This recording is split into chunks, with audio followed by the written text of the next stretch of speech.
Hey folks, it's time again for your weekly news wrap up, and we've got a lot to cover this week. I'm a little under the weather, so we're out of the studio, but let's start things off with a whirlwind of announcements and releases before we get into this week's core stories.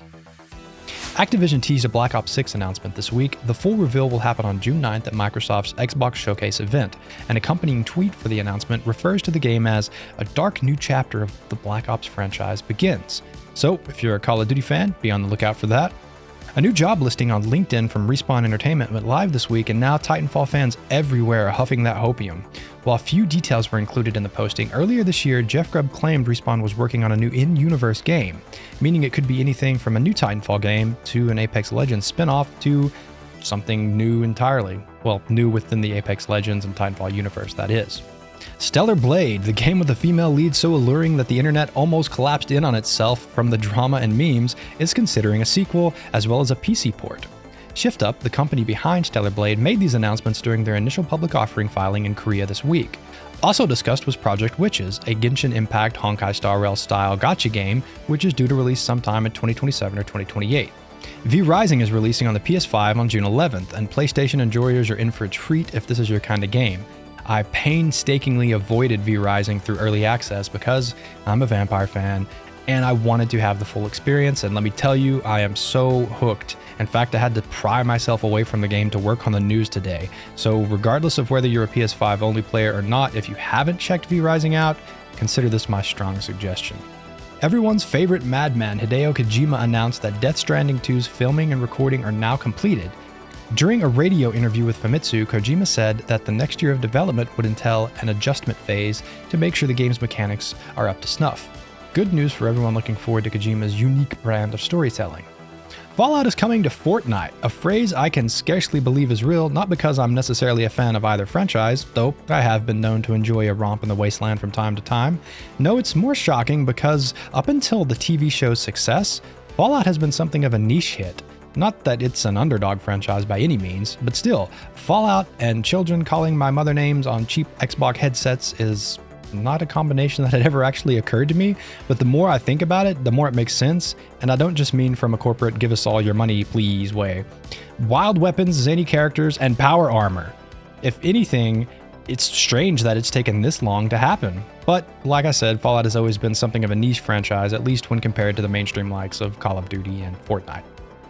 PlayStation's London studio closed its doors for the final time this week, tweeting out, "For over 20 years, London Studio has been home to some exceptionally talented and wonderful people in the games industry.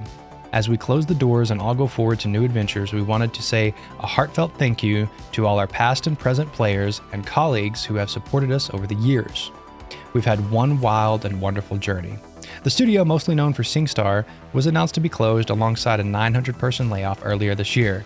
It's sad to see, but all too common these days. A hop and a skip away from London, Fragbite Group, the owner of Swedish developer Fall Damage Studio, has announced the studio is filing for bankruptcy. After struggling to find a publisher for Halara Prime, the studio's 4v4 shooter scheduled for release this year, the situation had apparently become unsustainable, leading to the bankruptcy. This comes just 7 months after Fragbite Group bought Fall Damage for $1.9 million. A day later, Fragbite Group CEO Marcus Tillman stepped down from the role, and Stefan Tangvall stepped up for the interim. In his comments regarding the change, he immediately announced the company had begun layoffs and restructuring, so clearly something is afoot over at Fragbite. Maybe buying a company you can't afford isn't a good idea. Turning to the other end of the spectrum, Relic Entertainment has secured funding from Amona Capital to move fully indie. This comes after Sega sold them off last March. Relic's most recent game, Age of Empires 4, was released back in 2021 and won Best Sim Strategy Game at the Game Awards. I'll be curious to see what Relic do next, as it's no secret the strategy genre has fallen out of favor over the past decade. Even Quantic Foundry, the marketing research and data science organization, recently released a report detailing gamers' declining interest in the genre. I'll leave that link down below. Red Kit is officially released for The Witcher 3, and modders and mod enjoyers, now is your time. While mods have existed for The Witcher 3 basically since its release back in 2015, Red Kit is essentially a toned-down version of the tools the developers used to make the game, meaning the mod community can really sink their hands into the Red engine and bring many more complex creations to life. Modding tools like these, such as the ones you find in Skyrim or any other Bethesda game, are the reason why Bethesda games have such long legs. Making a great game is great, but making a great game that modders can go to town on is even better. Personally, I can't wait to check out the Nexus mods a year from now and see all the stuff that people have come up with. Oh, and the tool is free, of course, so have at it. Last week, I took a brief look at the leaked screenshots for Valve's upcoming 6v6 hero-based third-person shooter Deadlock that have been leaking. And this week, we've got some footage to go along with it. While it's not a lot to go on, I'll admit it looks interesting, and while I'm not personally a big competitive FPS player, Valve has a track record for making great games, which isn't to say they're flawless. Everyone remembers Artifact. Also, there's another leak that shows even more gameplay and has some commentary, but it seems Valve may be taking that one down, so I'm going to leave that one out of the video, and you guys can go find that on your own if you want to.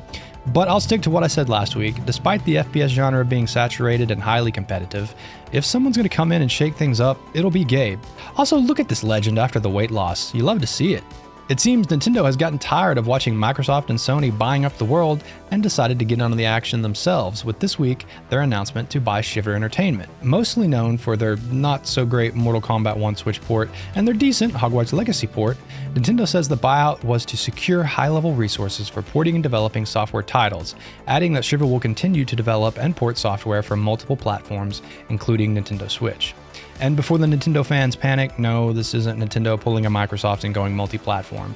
I highly doubt we're ever going to see Mario on the PC or PS5 anytime soon or ever, unless you're willing to brave the high seas, that is. June is shaping up to be a very busy month for the games industry as the Summer Game Fest, Xbox Game Showcase, Nintendo Direct, IGN Live, and more than a few others are set to take place. Now we can add Devolver Digital's showcase to the list starting June 7th at 5 p.m. Pacific Time. Anyone who hasn't seen a previous Devolver showcase, they're something else. This year promises to be no different as Volvi will return for his 15th birthday, and it's sure to include a number of announcements, reveals, and bizarre humor. In the lead up to Microsoft's Xbox Showcase next month, rumors abound. Doom: The Dark Ages is expected to be revealed June 9th and will mark Bethesda's next foray into the iconic hellscape. Last year, a new Doom project titled Year Zero was announced, but it's likely that The Dark Ages will be the official title, unless Microsoft surprises us with 2 new Doom games. No man can dream.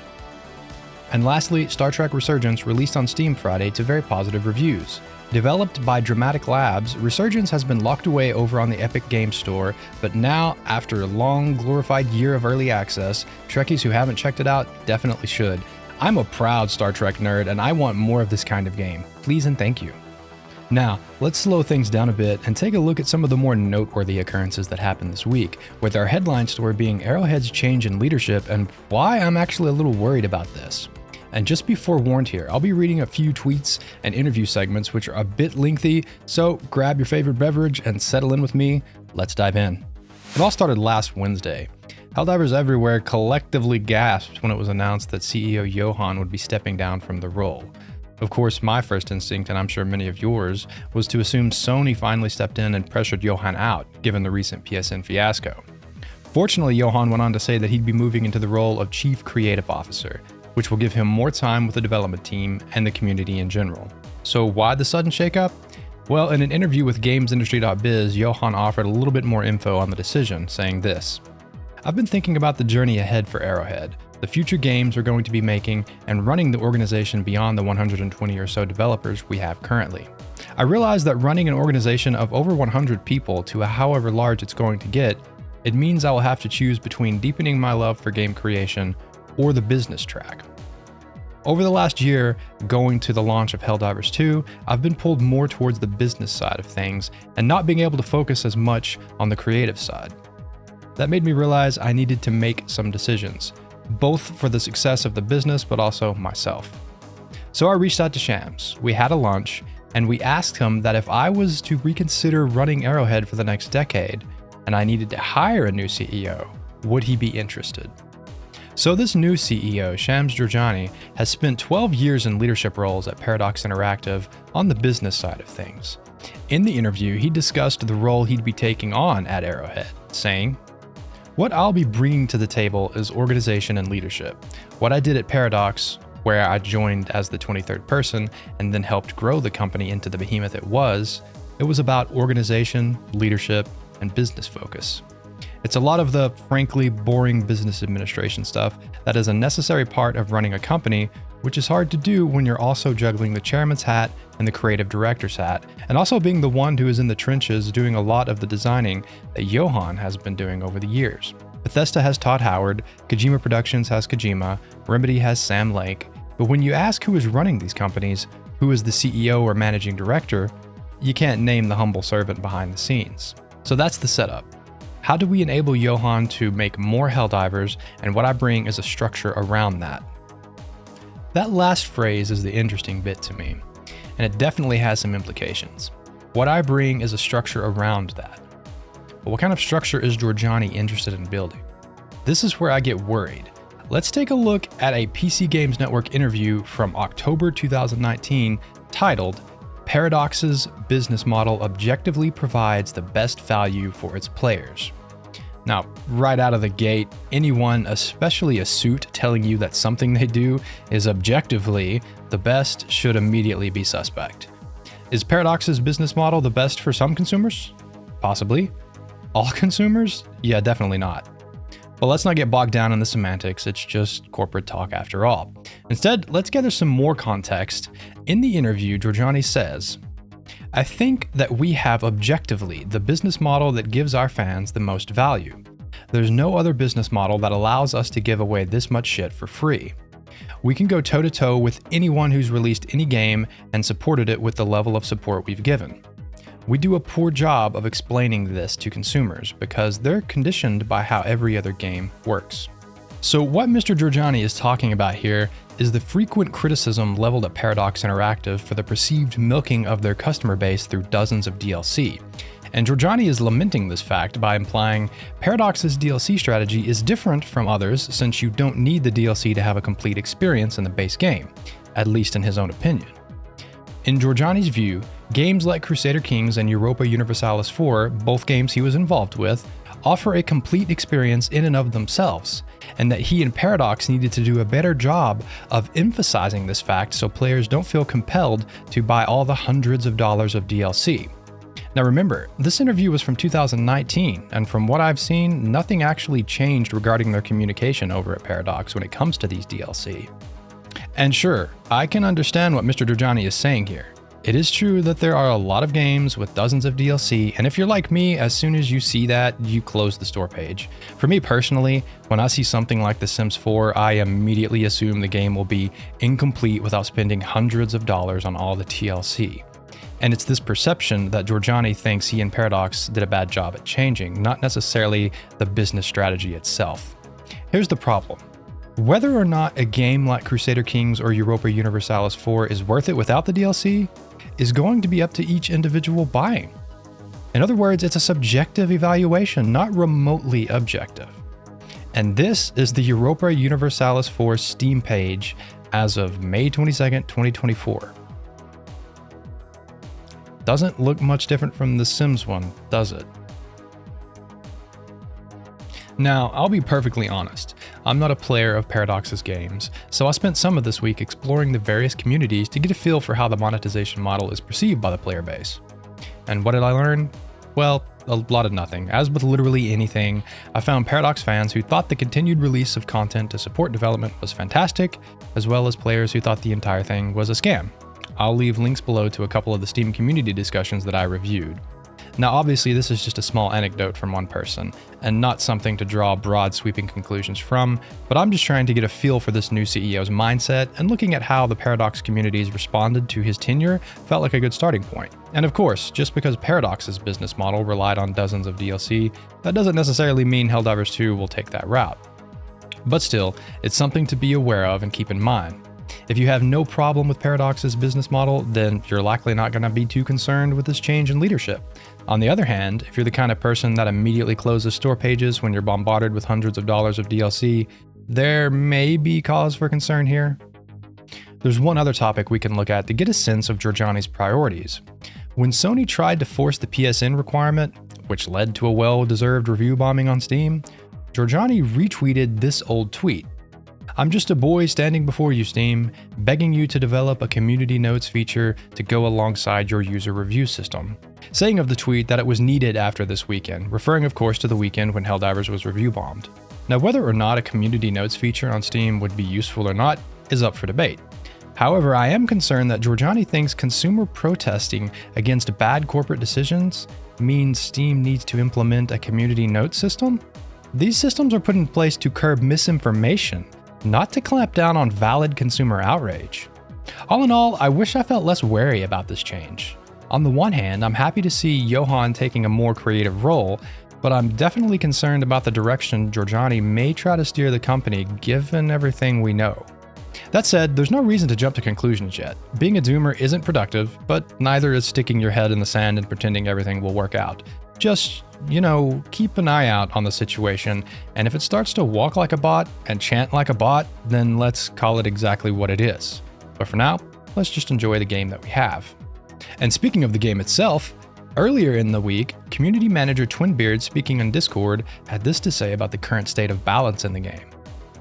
We want to take some more time for this one and potentially between future patches, since we feel cadence has probably been a bit too high to be able to maintain the quality standard we want and you deserve. Patching a lot can easily disrupt workflow and takes more resources than you might think. It needs planning, implementing, monitoring, possible tweaking and hotfixes, etc. For this one, we prefer to stretch it out a little, hopefully with a good result. So it looks like the game's big balance patch is still a week or so away, but what you don't need to wait on is the game's new major order, and this is one you're going to want to check out if you're a Helldiver. The task itself, seemingly, is easy enough. Liberate one planet, and for that, you'll get access to the EXO-49 Emancipator exosuit. Of course, liberating a single planet is uncharacteristically easy, and given that we're just now starting the weekend, you can expect Joel, the game master, to probably throw some curveballs at us. Anyway, hopefully between Johan's new creative role and the dev team taking more time with each patch, we'll have fewer busted releases and mediocre war bonds. Yes, I'm looking at you, AR-61 Tenderizer. Hopefully you become the Starship Troopers assault rifle that I really want you to be. Ninja Theory released Senua's Saga Hellblade 2 this week, and if you had any doubts about Unreal Engine 5's fidelity, doubt no more. Hellblade 2 is an absolute retinal feast, and while I know calling a game cinematic at this point has almost lost its meaning thanks to the word's overuse, but it truly is the best descriptor for the experience. A large part of that immersion comes from not just the visuals, but the incredible audio design, which, just like the original, you'll be doing yourself a huge disservice if you play without headphones. If you were a fan of the original, you're very likely to enjoy the sequel as well, but that doesn't mean the internet doesn't have a few choice things to complain about naturally. It seems the crux of most of the complaints comes from a lack of interactivity and an incredibly short runtime for a AAA game. Clocking in at around 5 to 7 hours, it's actually about an hour shorter than the original, which was already a short game. Furthermore, if you're not a fan of walking simulator games, then Hellblade 2 isn't likely to change your mind, as the catchword cinematic comes with all the trappings and baggage associated with it. That said, for those understanding what they're getting into, you're likely to have a great time. Given Microsoft's recent layoffs and closures, I, and everyone else it seems, was definitely very concerned for Ninja Theory as a studio if Hellblade 2 flopped. Hell, at this point, even if games do well, that doesn't necessarily mean anything. And studio head Dom Matthews didn't help matters when he tweeted hours ahead of the game's release, something that, well, another Twitter user said, "Never have I read something that on its surface should be excitement for a studio's game release sound like their last words instead." And yeah, anyone who read this tweet, which I'm not going to read the whole thing out, I'll leave it up on screen here. The moment I got done reading this, I was, oh no. Fortunately, around the same time, a report from Windows Central addressed the concern, saying, "Some people on social media have been trying to spin the message as negative given Microsoft's recent closures of studios like Tango Gameworks, with some extrapolating that Ninja Theory, as a smaller team within the Microsoft pantheon, may be targeted by Microsoft cost cutters in the financial suite. However, we can confirm via our trusted sources that, in addition to Project Mara, Ninja Theory's next game has already been greenlit. There are no plans whatsoever to close the studio anytime soon." Now let's hope Windows Central sources are correct and Ninja Theory is safe. That said, Microsoft's recent behavior has shown developers and gamers everywhere that success is no guarantee you get to keep your job. Gamer Network has been bought by IGN, and for the uninitiated, that includes well-known sites like GamesIndustry.biz, Rock Paper Shotgun, Eurogamer, VG247, and Dicebreaker.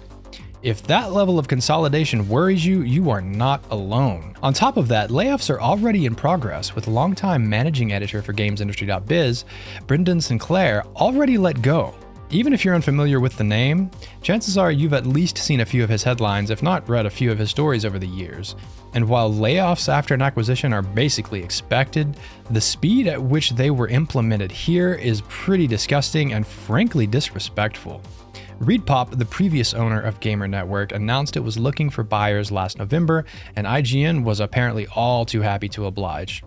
Only time will tell what the ultimate impact this will have on games journalism is, but anytime a single company has this much control over a sector, it's not going to end well.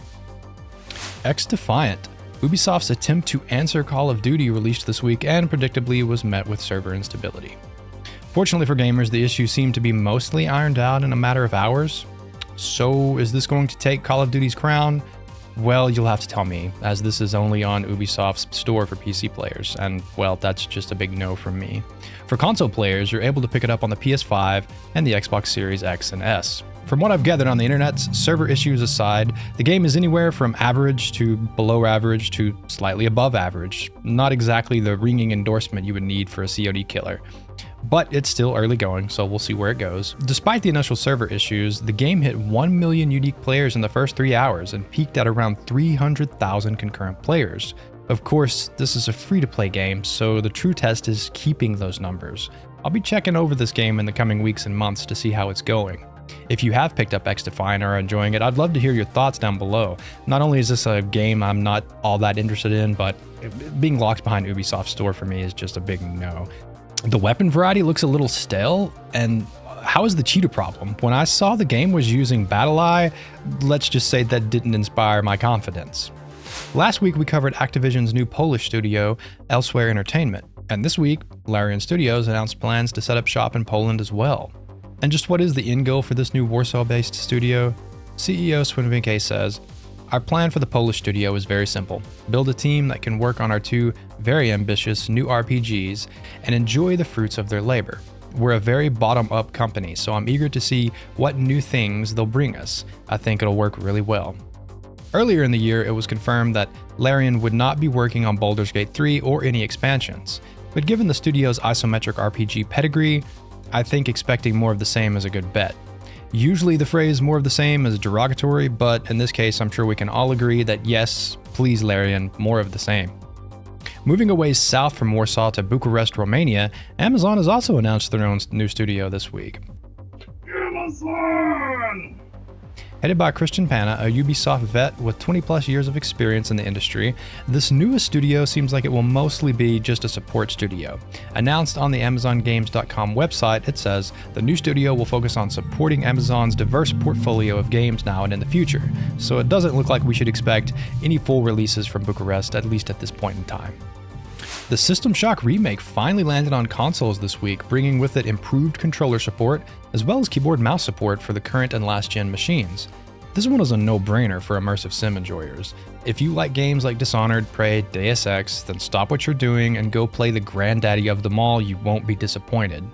You will be disappointed, however, if you were hoping to play on Linux or Mac OS, as Night Dive Studios announced Thursday that they were shelving both versions. This is a bit of a sticky change, considering that the Kickstarter listed them as, something you'd be able to do. So taking that away after the fact is a little Still, the game is fantastic and I highly recommend you check it out. After Square Enix announced last week that they were going to be aggressively pushing for a multi-platform strategy, I predicted that Kingdom Hearts would make its way over to Steam. In fact, that was the title of the video last week. And it's nice to be right. Not that it was a very difficult prediction given the situation. On June 13th, the Epic Game Store will lose its exclusivity, and Kingdom Hearts will arrive on Steam in one of 4 forms. And if you're unfamiliar with Kingdom Hearts' many titles, this next part is going to be a word salad for you, so I'm going to pop up everything on screen that's included in each of these bundles. The Kingdom Hearts HD 1.5 plus 2.5 Remix, Kingdom Hearts HD 2.8 Final Chapter Prologue, and Kingdom Hearts 3 plus the Remind DLC. And lastly, there will be a big masterpiece collection if you want the whole kit and caboodle. At this point, Kingdom Hearts is beloved, famous, infamous, all at once. If you haven't taken the plunge, it's, to put it mildly, a very confusing story.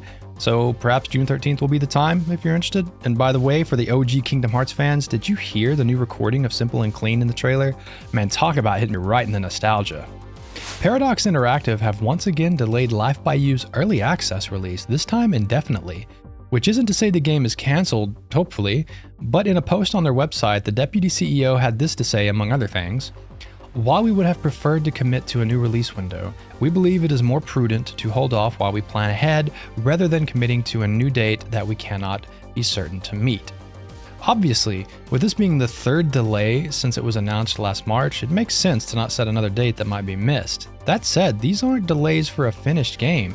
These are delays for early access, which leaves me wondering just what state the game is actually in if it's bad enough to not be released in the EA phase. My fellow Tarnished, the time is drawing nigh. Okay, enough of that. From Software released the Shadow of the Erdtree story trailer this week, and it's just as enticingly impenetrable as every other FromSoft game, but I wouldn't have it any other way. Dropping June 21st on all the basics aside from the Switch, sorry Switch gamers.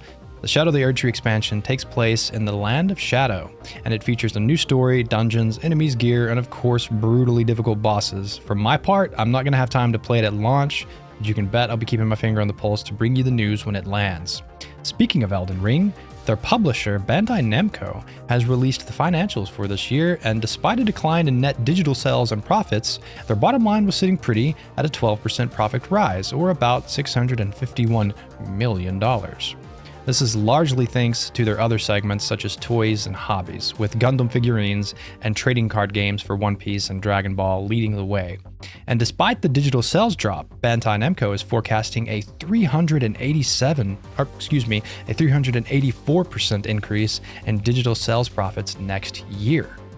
Undoubtedly, this will be in no small part to Elden Ring Shadow of the Erdtree. Remember a couple weeks ago when Microsoft enraged the internet by shuttering a number of studios and then announcing that they were working on a mobile game store of all things? Almost in the same breath, well, not to be outdone, Sony this week announced their own mobile game store is in development. Or rather, they didn't really announce it, but there's more information about it. Now, I mocked Microsoft in that video for deciding to create an app store in an era when Google and Apple have the space so locked down in the West. But now that Sony is flirting with the idea, on top of Epic's plan to launch an Epic Game Store on iOS and the EU later this year, this is something of a trend, and it's a fascinating one. It could be that the era of Apple and Google's mobile dominance may be coming to an end. Not that Apple and Google will suddenly go the way of the dodo, of course, but it's hard to deny that with the EU's scrutiny on digital storefronts expanding, coupled with Google and Apple's competitors slowly encroaching on their territory, there's change on the winds. Let's hope this renewed competition brings good things and good tidings for all consumers everywhere. Now, as usual, I like to wrap up the news with just some funny, weird, cool stuff that I found while scouring the web this week. And this week we've got some interesting ones. First up is Mario 64 World Builder. So this is pretty cool. Rovertronic, a ROM hacker, just released Mario Builder 64, which is exactly what it sounds like, Super Mario Maker, but for Mario 64. Naturally, the tool lets you build your own levels and challenges, complete with expanded options that you wouldn't see in the original classic Nintendo 64 version. Of course, this is a ROM hack, and while Rovertronic has information on how to go about doing this, do be aware of the laws and risks associated with such things. Not all emulators are created equal, and depending on where you download them from, you may end up with malware taking up residence on your machine. It's also pretty unlikely Nintendo is going to let this thing live, so there's that to keep in mind. Have you ever wanted to try one of the Queen of Sauce's recipes of perhaps something whipped up by Gus from the Stardrop Saloon? Well, now you can. If you want to cook it yourself, that is. Stardew Valley now has its own cookbook with more than 50 recipes from the game for you to try out. This kind of thing is always cool to see, and as someone who has put hundreds of hours into this game, I'll definitely be picking it up. But now I can't wait for the Haunted Chocolatier cookbook to one day come out. Dave the Diver, the management adventure RPG exploration sim, that's a mouthful, just released a new Godzilla content pack for free. Well, free until November, that is. I wasn't a fan of the newest Godzilla movie, although -1 was pretty solid, but this is the perfect fit for an already interesting game. Between this and the Dredge crossover DLC, there's going to be plenty of stuff to take a bite of your ass while you're out there exploring the deep now. Hey there, if you made it to the end, you're fantastic. I know I'm supposed to tell you to like and subscribe and all that, but seriously, just watching the content is amazing. I really appreciate it. So thanks for hanging out with me and catching up on some news. I'll see you again next week. Later.